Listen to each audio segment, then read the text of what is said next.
सर्वांना नमस्कार. आज घेऊन येत आहे आपल्यासाठी एक गंमतशीर कथा. दिनेश CRPFमध्ये नोकरीला होता आणि त्याची पोस्टिंग बांगलादेशच्या सीमेवर होती. 2 महिन्यापूर्वी त्याचं नेहासोबत लग्न ठरलं होतं. त्याचे आई वडील, भाऊ आणि वहिनीने ती मुलगी पसंत केली होती. ती शिकलेली होती आणि तिचा फोटो त्याला दाखवण्यात आला. त्याला ती बघताच पसंत पडली. खूप सुंदर होती ती. त्यामुळे फोटो बघताच दिनेशने होकार दिला. काही दिवसांनी दिनेश आणि नेहाचं लग्न झालं आणि त्या दिवशी त्यांची लग्नाची पहिली रात्र म्हणजे सुहागरात होती. त्याचे मित्र आणि वहिनी त्याची खूप चेष्टा करत होते आणि दिनेश खूप लाजत होता. त्याच्या मित्राने त्याला सांगितलं की नुसत्या गप्पा मारत बसू नको. पहिल्या रात्री अगोदर सुहागरात साजरी कर आणि त्यानंतर मग तुझ्या बायकोशी गप्पा मार. असं बोलून त्याने दिनेशला त्याच्या खोलीत ढकलून दिला. पण दिनेश फार वेगळ्या स्वभावाचा मुलगा होता. रात्र पहिली असली म्हणून काय झालं, लगेच काही करावं असं तर काही नाही. ती मला आणि मी तिला अजून नीटसं ओळखत नाही आणि ज्याला आपल्याबद्दल काहीच माहीत नाही आणि आपल्याला देखील त्या व्यक्तीबद्दल काहीच माहीत नाही, त्याच्याशी शरीराचं मिलन तर होईल, पण आत्म्याचं मिलन कसं होईल? दिनेश त्या खोलीत आला आणि तो बेडवर येऊन नेहाच्या अगदी बाजूला बसला. तो नेहासोबत बोलू लागला. तो तिला म्हणाला, नेहा, कसं वाटलं तुला माझं घर? त्याचं आणि नेहाचं कधी जास्त बोलणं झालंच नव्हतं. ते दोघेही एकमेकांना ओळखत नव्हते. पण नेहा त्यावेळी काही बोलली नाही. ती शांत बसून राहिली. मग ती अवघडलेली आहे हे ओळखून दिनेश थोडा वेळ शांत बसला आणि मग त्याने हळूहळू तिच्या चेहऱ्यासमोरील पदर बाजूला केला. हळूहळू चेहऱ्यावरून पदर बाजूला झाला. जणू ढगांच्या मागे लपलेला चंद्र हळूच समोर आला. खरंच नेहा खूप सुंदर होती. त्यात रात्रीचा तो मंद प्रकाश तिच्या सुंदरतेत अजूनच भर घालत होता.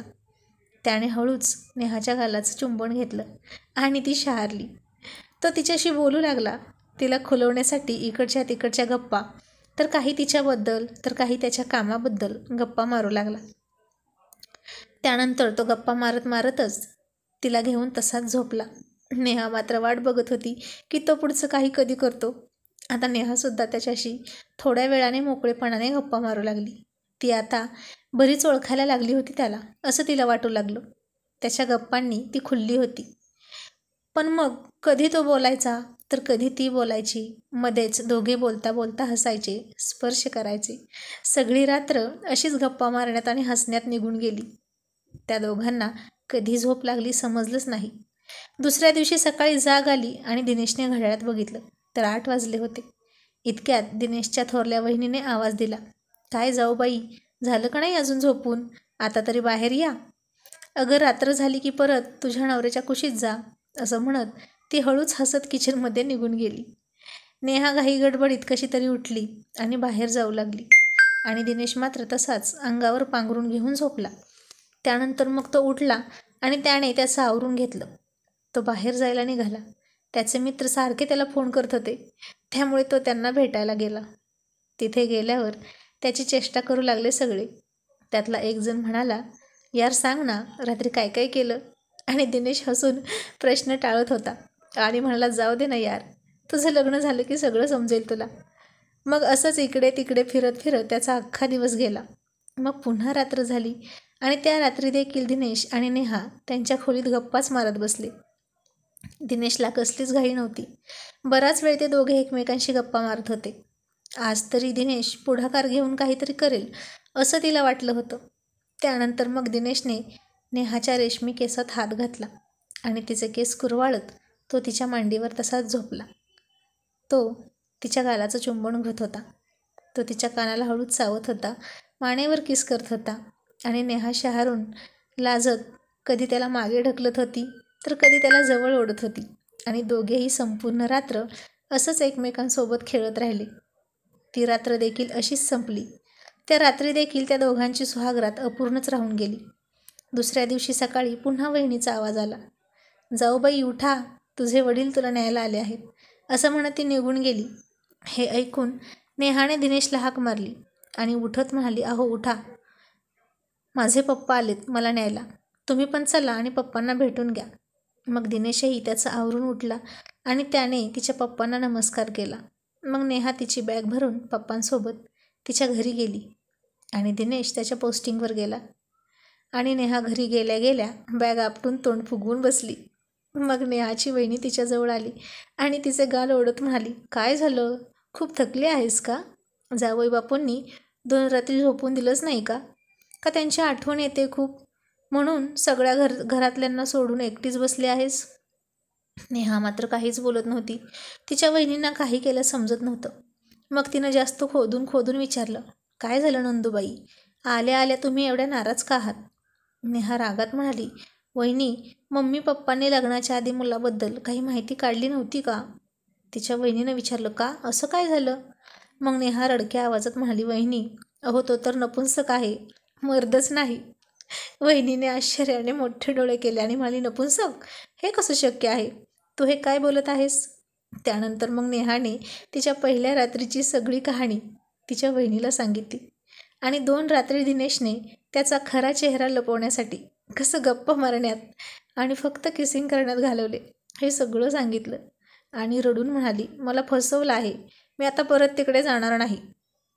हे ऐकताच नेहाची वहिनी तिच्या सासूकडे पळतच सुटली. आता ही गोष्ट वणव्यासारखी घरात पसरली. नेहाच्या वहिनीने पळत जाऊन ही गोष्ट नेहाच्या आईला सांगितली आणि नेहाच्या आईने रागातच लगेच नेहाच्या पप्पांना सगळं सांगून टाकलं. हे ऐकताच नेहाच्या वडिलांना खूप राग आला. ते रागाने लाल झाले आणि मागचा पुढचा विचार न करता थेट दिनेशच्या वडिलांना फोन लावला. पलीकडून दिनेशचे पप्पा म्हणाले, हॅलो, बोला की रामराव. रामराव तर काय रागातच म्हणाले, आता काय बोलायला शिल्लक ठेवले का तुम्ही? तुम्ही आमची सरळ सरळ फसवणूक केली. एवढा गाजावाजा करून मी सगळ्या समाजासमोर मोठ्या थाटात माझ्या मुलीचं लग्न तुमच्या मुलासोबत करून दिलं आणि तुम्ही फसवलंत आम्हाला. मी तर तुम्हाला खूप चांगला आणि सज्जन माणूस समजत होतो. तुम्ही तर सरळ सरळ धोका दिलात आम्हाला. पण मी तुम्हाला सोडणार नाही. दिनेशचे पप्पा रागात म्हणाले, अहो रामराव, झालं तरी काय? काहीतरी सांगा आणि काय फसवणूक केली आम्ही तुमची? तुम्ही लग्नामध्ये जे जे सांगितलं, जसं जसं सांगितलं ते सगळं आम्ही केलं, तुमचं सगळं ऐकलं. मग एवढं करूनसुद्धा फसवणूक हा शब्द आलाच कुठून? नेहाचे पप्पा रागात म्हणाले, अहो फसवणूकच केली तुम्ही आमची. तुम्ही लग्ना अगोदर का नाही सांगितलं की तुमचा मुलगा नपुंसक आहे? हे ऐकून दिनेशच्या पप्पांचा रागाचा पारा चढला. ते रागाने लालबुंद होऊन म्हणाले, नपुंसक आणि माझा मुलगा? हे काय वेड्यासारखं बडबडताय तुम्ही? वेडबीड लागलं की काय तुम्हाला? का सकाळी सकाळी जास्त घेतली आहे? माझा मुलगा नपुंसक आहे आणि एवढ्या वर्षात मला समजलं नाही? असं कसं होईल? काहीही चुकीचं आणि खोटं बोलू नका. नेहाचे पप्पा म्हणाले, खोटं तर तुम्ही बोलताय, कारण तुम्ही धोका दिला आम्हाला. तुमचा मुलगा नपुंसक आहे हे माहीत असून देखील तुम्ही तुमच्या मुलाला माझ्या मुलीच्या गळ्यात बांधला. हे तुम्ही चांगलं नाही केलं. याची शिक्षा तुम्हाला भोगावीच लागेल आणि याचा बदला मी घेतल्याशिवाय राहणार नाही. लगेच घटस्फोट घेणार, असं बोलत त्यांनी फोन ठेवून दिला. इकडे रागातच दिनेशच्या पप्पांनी दिनेशच्या मम्मीला हाक मारली, सुवर्णा इकडे ये, मी काय सांगतो ते ऐक. दिनेशची मम्मी हातातली भांडी धुता धुता तशीच आली आणि म्हणाली, हा बोला. का सकाळी सकाळी एवढा त्रागा करताय? मग दिनेशचे पप्पा म्हणाले, त्रागा करू नाही तर काय करू? नेहाचे पप्पा म्हणत होते की आपला मुलगा नपुंसक आहे. काय ऐकतोय मी हे? दिनेशची मम्मी रागात म्हणाली, काहीतरीच काय बोलताय? आपला मुलगा नपुंसक आहे? कोण बोलताय हे सगळं? खोटं आहे हे. दिनेशचे पप्पा म्हणाले, नेहाचे पप्पा म्हणतात, अजून कोण बोलणार? पण नेहाच्या पप्पांना ही गोष्ट सांगितलीच कोणी? नेहानेच सांगितली असणार, कारण आपला नवरा मर्द आहे की नाही हे बायकोशिवाय दुसऱ्या कुणाला चांगलं कळणार? दिनेश काही वेगळं वागलं असेल ना? तिला पण काहीतरी असं जाणवलं असणार ना की ज्यामुळे तिनं तिच्या वडिलांना सांगितलं की दिनेश नपुंसक आहे. जरा माहिती काढ की नक्की भानगड काय आहे. नक्कीच चूक आपल्या दिवट्याचीच असणार. थोडा वेळ विचार करत ती किचनमध्ये गेली आणि तिने हे सगळं तिच्या सुनेला सांगितलं. दिनेशच्या वहिनीला हे ऐकून तर धक्काच बसला. तरी पण तिने तिच्या सासूला धीर देत सांगितलं की तुम्ही काही काळजी करू नका, मी दिनेश भाऊजींना बोलून बघते. असं म्हणून तिने फोन लावला. तिकडे दिनेशच्या युनिटमध्ये फोन वाजला. एका फौजीने फोन घेतला. हा बोला, कोण पाहिजे? दिनेश, वहिनी म्हणाली. मी दिनेशची वहिनी बोलते. जरा दिनेशला बोलावता का? मला बोलायचं आहे. तिकडून आवाज आला, हो ठीक आहे, थोडा वेळ वाट पाहावी लागेल. असं म्हणून तो फोन ठेवून दिनेशला बोलवायला गेला. ती व्यक्ती दिनेशला बोलवायला निघून गेली आणि थोड्याच वेळात दिनेश आला. त्याने फोन उचलला आणि म्हणाला, हॅलो वहिनी, नमस्कार. बोला, कसे आहात? वहिनी तक्रार करत म्हणाल्या, भाऊजी, हे सगळं आम्ही काय ऐकतोय? तुम्ही असं का केलं? दिनेश काहीच न कळून म्हणाला, काय झालं आहे वहिनी? मला काही समजलं नाही. तुम्हाला काय कळलं आणि काय म्हणायचं आहे तुम्हाला? आणि तुम्ही इतक्या का चिडल्या आहात माझ्यावर? मग वहिनीने त्याला सगळा किस्सा सांगितला आणि म्हणाली, सगळेजण तुम्हाला नामर्द समजत आहेत भाऊजी. ज्या अर्थी तुमच्यात सुहागरात दिवशी काहीच कसं घडलं नाही, त्या अर्थी नेहा असं सांगत गेली होती. आता ती परत येणार नाही असं म्हणते. दिनेश रागाने लाल झाला आणि रागात म्हणाला, खरंच वहिनी, माझंच चुकलं. चांगल्याची तर दुनियाच राहिली नाही. तुम्हाला तर माझा स्वभाव माहीतच आहे. मी माझ्या स्वभावानुसारच वागलो होतो. मला घाई करायची नव्हती आणि तिला कम्फर्टेबल वाटावं म्हणून मी तिच्याशी फक्त गप्पा मारल्या. पण आता असं वाटतं की मला माझ्या स्वभावातच बदल करून घ्यावा लागेल. वहिनी, मम्मी आणि पप्पांना सांगा की काही काळजी करू नका. थोडे दिवस थांबा, मग मी त्यानंतर तुम्ही जसं म्हणाल तसं करतो, असं म्हणत त्यानं फोन ठेवला आणि काही दिवसांच्या सुट्टीसाठी अर्ज केला. दिनेशला सुट्टी मिळाली आणि तो घरी आला. घरी आल्यावर त्याचे आईवडील त्याच्यावर खूप नाराज होते. त्याच्या अशा वागण्याने पाहुण्यांमध्ये त्यांची इज्जत गेली होती. त्यामुळे ते त्याच्यापासून थोडे लांब लांबच राहत होते. वहिनी किचनमध्ये काम करत होती आणि दिनेश किचनमध्ये गेला आणि वहिनीला म्हणाला, वहिनी, तुम्ही काहीच काळजी करू नका. मी सगळं व्यवस्थित करतो की नाही बघाच तुम्ही. आता मी नेहाला आणि तिच्या घरच्यांना दाखवूनच देतो की मी मर्द आहे की नाही. बघा, ती स्वतःच येईल माझ्या मागे मागे. मी सुद्धा मम्मी पप्पांचा मुलगा आहे. आता मी आजच माझ्या सासरी जातोय असं म्हणून त्यानं बॅग उचलली आणि तो नेहाच्या घरी गेला. त्यानं बेल वाजवली. दार नेहाच्या वहिनीनं उघडलं आणि दिनेशला असं दारात पाहून ती थोडी आश्चर्यचकित झाली, पण काहीच बोलली नाही. तिने त्याला इशाऱ्यानेच आत बोलावलं आणि त्याला एक वेगळी खोली दिली. तिथे जाऊन दिनेशने त्याची बॅग ठेवली. जावई पहिल्यांदा घरी आला होता, पण दिनेशला तिथं बोलणारं कोणीच नव्हतं. त्याचं कसलंच कौतुक होत नव्हतं, कारण सगळे त्याच्यावर नाराज होते ना. नपुंसक जावई, त्यामुळे त्याची किंमत काहीच नव्हती. आता मुलगीच जावयावर नाराज होती, मग बाकीच्यांना तरी काय वाटेल त्याच्याबद्दल? जिथं नेहालाच त्याच्याविषयी काही वाटत नव्हतं आणि त्याची पार बदनामी करून टाकली होती तिनं. दिनेश पण गपगुमान बसून राहिला. काही वेळाने जेवण झालं. त्यानं थोडंसं जेवण केलं आणि पुन्हा गप्प बसून राहिला. मग 1-2 वेळा नेहा आली. तिने त्याला पाणी दिलं आणि निघून गेली. मग हळूहळू संध्याकाळ झाली. संध्याकाळची रात्र होऊ लागली. रात्रीचं जेवण घेऊन नेहाची वहिनी दिनेशच्या खोलीत आली. नेहा येतच नव्हती आणि वहिनी म्हणाली, जेवण ठेवले टेबलावर, जेवून घ्या. पण ती पुढे जाऊ लागली तेवढ्यात दिनेश त्याच्या जागेवरून उठला आणि म्हणाला, वहिनी, मी इथे जेवायला आलेलो नाही. मला नेहाला भेटायचं आहे आणि तिच्याशी बोलायचं आहे. फक्त आज रात्री नेहाला या खोलीत पाठवून द्या, काहीही करून. आजची रात्र ती इथे माझ्यासोबत राहील आणि उद्यापासून जसं तुम्हाला ठीक वाटेल तसं करा. असं म्हणून दिनेशने पाण्याचा ग्लास उचलला आणि पाणी पिऊन तो त्याच्या बेडवर गेला. थोड्याच वेळात नेहा त्या खोलीत आली आणि आत येताच तिने दरवाजा आतून बंद करून घेतला. ती पुढे आली आणि दिनेशच्या शेजारी येऊन बेडवर बसली. त्यानं एकदा तिला खालून वरपर्यंत फार रोखून बघितली. ती तशीच बसली होती. तिला वाटलं आताही तो असाच गप्पा मारून वेळ मारून नेईल आणि त्याने काहीही न बोलता तिला काही कळायच्या आतच तिला सरळ पकडली आणि मिठीत घेत बेडवर हळूच झोपवली. तिच्या तोंडात तोंड घातलं. मग त्याने हळूहळू तिचे सगळे कपडे उतरवले आणि स्वतःचेही कपडे काढले.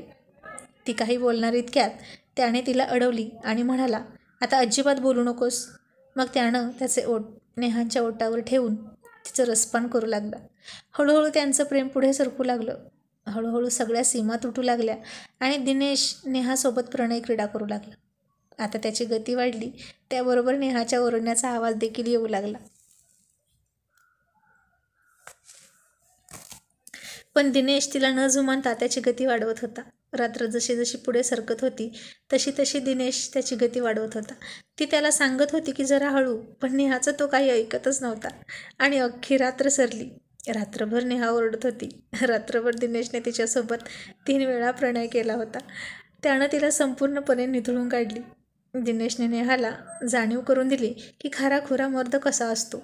पहाटेचे 5 वाजत आले होते आणि तिला आता समजलं की आपण किती चुकीचं समजलं नवऱ्याला.